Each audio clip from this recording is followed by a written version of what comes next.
Hi, and welcome. Thank you for joining us for today's webinar. My name is Jennifer Crawford, and with me I have Michelle Herrera, and we are the financial education team for RBFCU. As part of the financial education team here at the credit union, we are committed to sharing beneficial personal financial information to individuals in the communities we serve. Throughout the year, we've partnered with departments across the credit union to bring awareness and information on various personal finance topics. Today, we are honored to have Cynthia Flores, Consumer Lending Underwriting Manager, present on the topic of understanding credit reports and scores. Cindy has been with the RBFCU for 11 years, primarily in the consumer lending department. She received her bachelor's degree in political science and public administration from the University of Wisconsin-La Crosse. Without further ado, I'm going to turn it over to Cindy. Thanks so much for being here with us today, Cindy. Yes, thank you. Thank you, Jennifer Michelle. It's my pleasure to be here today, and good day. Today, as Michelle outlined, I'm here to talk about your credit score and your credit report and how you can understand those credit scores and reports. So let's get started on understanding credit reports and scores. So what is your credit? Credit is the ability to borrow money or access goods and services with the understanding that you will make payments later, such as when you go out and buy a vehicle. You purchase the vehicle, you use credit to purchase the vehicle, you take it home with you, and then you make your payments later on that. Same thing with a credit card. You go out and use your credit card, you make a purchase, and then you pay on that later. Whether you pay it off in full or whether you make monthly payments, you're still going to make payments on that at a later date. So what is your credit report? A credit report is a detailed breakdown of your credit history prepared by the credit bureau. Credit bureaus collect financial information about you and create reports based on that information. Lenders like Randolph Brooks use these reports along with other details to determine an applicant's creditworthiness.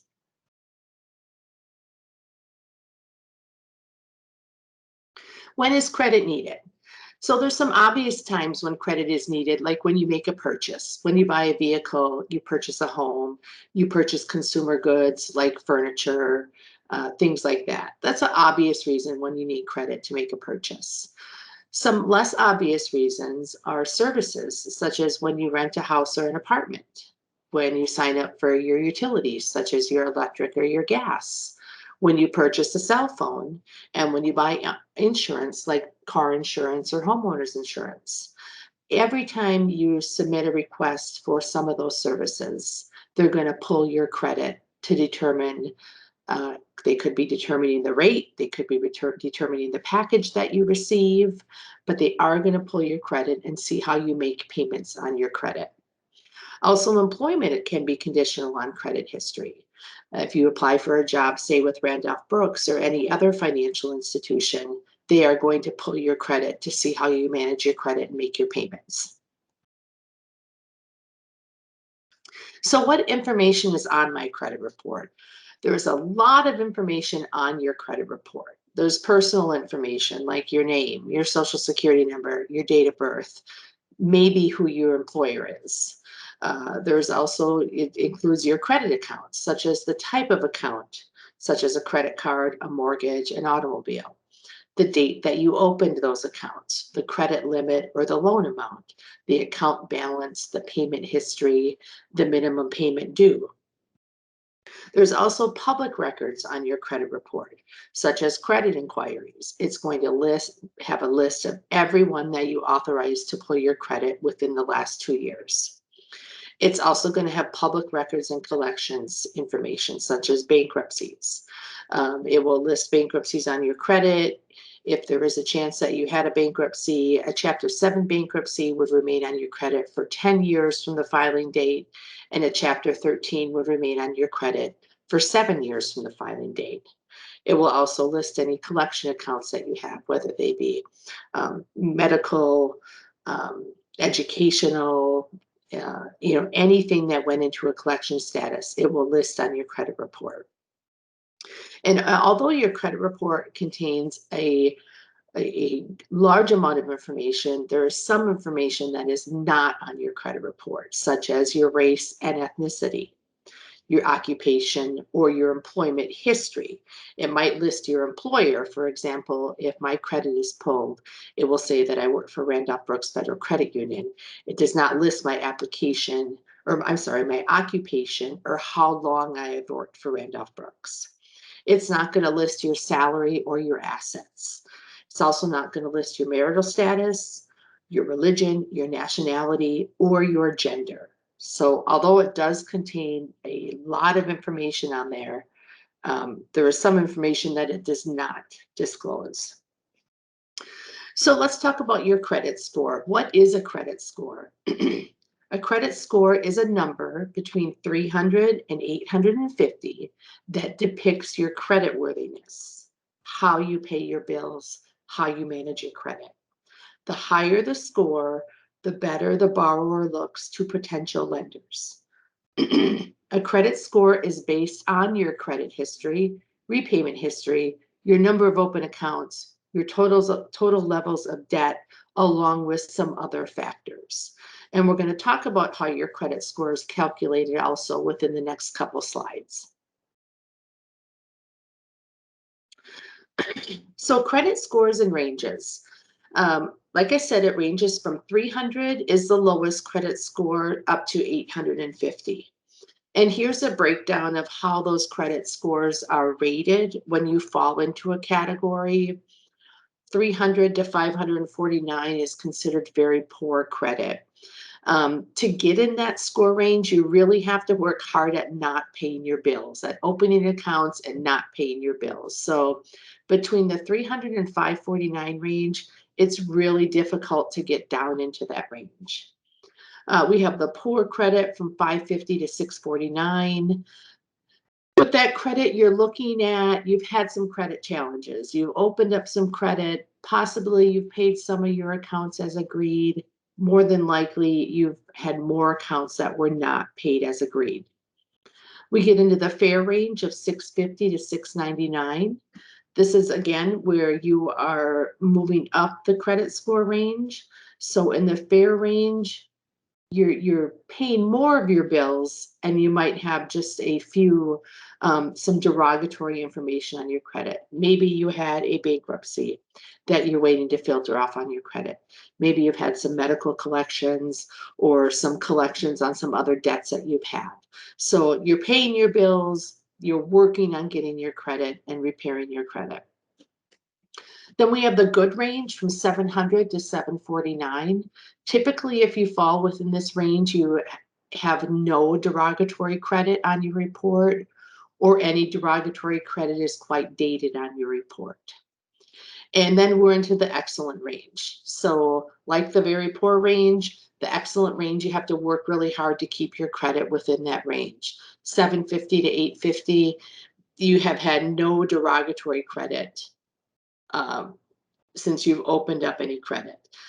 Everything is paid as agreed, and you manage your credit responsibly. Again, both those on the opposite ends of the spectrum, you have to work really hard to keep it there. I'd rather have someone working really hard to keep it in the excellent range.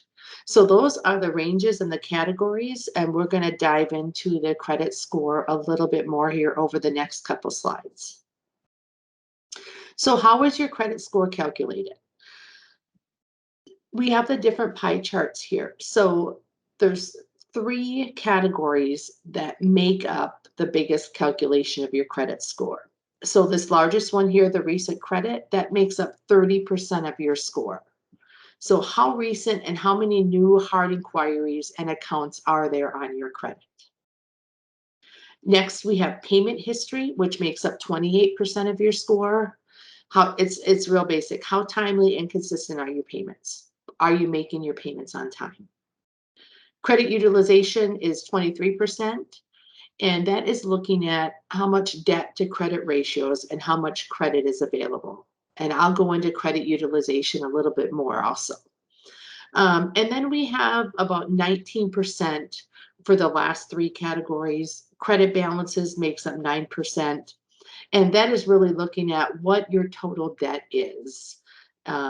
Delinquent debt is obviously counted more harshly than current debt, but what is your total overall debt on your credit? And we have depth of credit. What is your length of credit history? What types of accounts do you have open? Do you only have credit cards open, or do you have a good mix of credit cards, automobile loans, maybe a mortgage, maybe some installment loans? And then the smallest, the 1%, it's a very, very minuscule percentage of your credit score, but really that's looking at how much credit can be accessed. For example, do you have $50,000 of available credit available to you on maybe 3 or 4 different credit cards? So what is your available credit? Again, a very small portion of your credit score.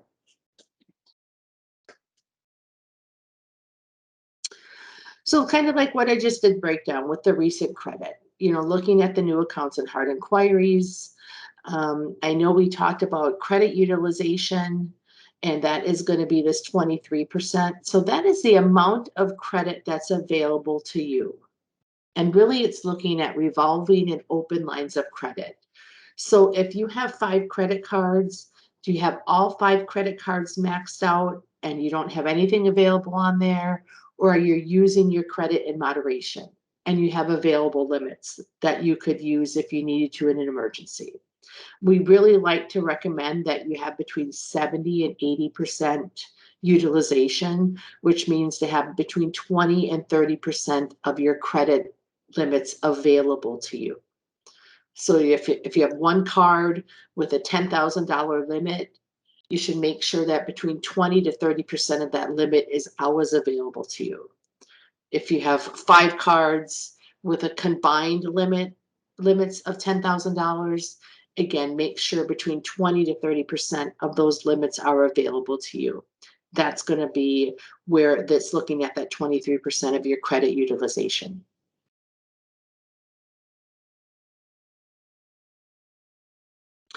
So what impacts your credit score? There's a number of things that can impact your credit score. So payment history, that's really influential on your credit score. Creditors are going to report your payment activity, whether it's good or it's bad. So with payment history, while a single late payment won't likely hurt your credit score, multiple late payments will affect your score. And the later that the payments are, the more it impacts your credit score. Again, we're back to that credit utilization. Are you using more than 70% of your available balances? If you can use less than that, that's even better. But really, I would cap it at not using any more than 70% of your available balances. Unpaid utility and medical bills can also affect your credit score negatively when the debt is sold to a third-party debt collector.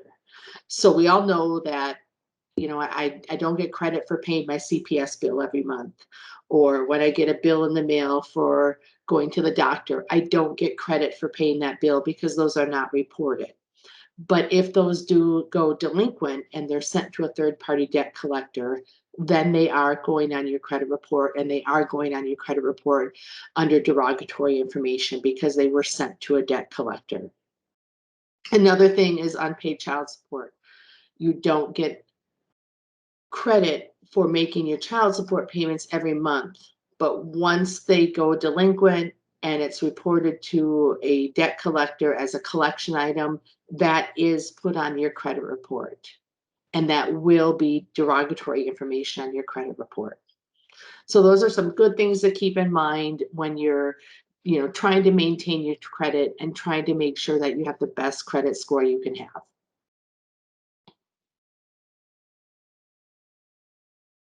So how is your credit score used? There's a number of things that your credit score can be used to determine. Obviously, the interest rate that you get, your credit score is used for that. Possibly the length of the loan. If you want to take out a vehicle loan, depending on your credit score, you might be limited to a 60-month loan, maybe even a 48-month loan. But with really good credit, you might be able to go 72, maybe 84 months on that same vehicle loan. It's also going to impact the amount financed. You know, if there's payment concerns on your credit, then you're going to be approved for less because you kind of have to prove that you can make the payment on a dollar amount that high. The one thing your credit score is not used to determine is whether you're approved or denied for the loan. It's at Randolph Brooks, we only use your credit score to determine the rate that you get on that loan and then possibly the length of the loan and the amount financed. But it does not determine whether or not you're approved or denied for a loan. So let's take a look at how to establish credit, quite possibly how to reestablish credit if you need to do that. Both of them are done very similarly. But how can you establish credit? You can do that a couple different ways. If you're a young borrower and you're just starting out, you just turned 18, you can ask someone with established credit to co-sign a loan for you. You can become an authorized user on someone's credit card. You can open your first credit card with a small limit if you do have verifiable income. And then a lot of young borrowers have student loans. So pay your student loans on time because that does count towards your credit history and how you establish credit. So those are just a few ways that you can establish credit. You can also get a share secured loan or a credit builder loan that we offer at the credit union also. Those will help you establish credit. So how do I reestablish credit? The biggest thing with reestablishing credit is to pay your bills on time. That is the most important thing that you can do when you're trying to reestablish credit. Also consider your credit utilization ratio. If the credit utilization is too high, it will affect your credit score and it will take you longer to reestablish and rebuild that credit score. You can also open up a secured credit card. And going back to the previous slide, you can ask someone with established credit to co-sign a loan for you. You do want to make sure that the person you're asking does have good credit because it can hinder the rate that you're going to get and then the repayment on that. You can become an authorized user on someone's credit card. And the biggest thing when you're reestablishing credit is to reestablish credit at a slow, moderate pace. So rebuilding your credit doesn't happen overnight. Kind of like, you know, when your credit started to deteriorate, that didn't happen overnight. Rebuilding it is not going to happen overnight also. It's going to take you between 6 to 12 months to begin rebuilding the credit and see the benefit in your credit score. It takes time to reestablish a good payment history. It takes time to pay down the existing debts you have. It takes time to let the negative information cycle off of your credit report. So just remember, it's a slow process, but once you get it reestablished, you'll be so much happier. So now I want to go into how you can request a copy of your credit report. I want to give you some tips, some information on how you can get that copy of your credit report. So I recommend checking your credit report at least once a year. And you can get a free copy of your credit report at annualcreditreport.com. You can do it online. You can give them a phone call at the number listed, or you can print off the form, fill it out, and mail it in. They give you the mailing address there. There are 3 credit bureaus that you can request your credit from. There's Experian, Equifax, and TransUnion. You can do a couple different things. You can request a copy from all 3 bureaus at one time. Or I would recommend requesting a copy of your credit report from one bureau towards the beginning of the year, request a copy of your credit report from another bureau towards the middle of the year, and then request a copy of your credit report from the 3rd bureau towards the end of the year. So for example, you can request a copy once every 4 months. And then that way you can monitor your credit throughout the whole year, see what's reporting on your credit, make sure everything reporting on your credit is accurate. Annualcreditreport.com is the only place that I'm going to recommend that you get a free copy of your credit report. There are websites that will claim to give you free copies of your credit reports. Some of them will only give you a free copy if you buy other products and services beforehand. Other websites will give you a free copy. After you receive it, then you have to go back in and you have to cancel other services that you had to sign up for just to get the free copy. So my recommendation is just go to annualcreditreport.com to get that free copy of your credit report. So once you get that free copy, what do you want to do with it? You want to check for identity errors. You want to verify account statuses. You want to look for balance, any errors and balances. So in identity errors, you want to look for errors such as maybe a wrong name, a misspelled name, an address is incorrect, your social security number is reporting incorrectly, maybe it's a digit off.